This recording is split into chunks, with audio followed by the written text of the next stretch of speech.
తీసుకొచ్చాడు కదా, ఆయన రక్తంతో కడిగి పరిశుద్ధపరిచి చంపి పడేయాల్సిన నిన్ను బ్రతుకనిచ్చి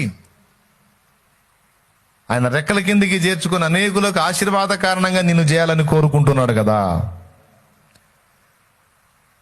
సో ఇక్కడ గతాన్ని దలుచుకుని దేవునికి ఏం చెప్తున్నాడు? కృతజ్ఞతలు చెప్తున్నాడు. చూడండి, పూర్వము దూషకుడను హింసకుడను హానికరుడనైన నన్ను తన పరిచర్యకు నియమించి నమ్మకమైన వానిగా ఎంచినందుకు నన్ను బలపరిచిన మన ప్రభు అయిన క్రీస్తు యేసునకు కృతజ్ఞుడనై ఉన్నాను. కృతజ్ఞత అనేది ఎప్పుడు వచ్చిందంటే మనం గతాన్ని మర్చిపోయినప్పుడు రాదు. గతం మన గుండెల్లో జ్ఞాపకం ఉన్నంత వరకు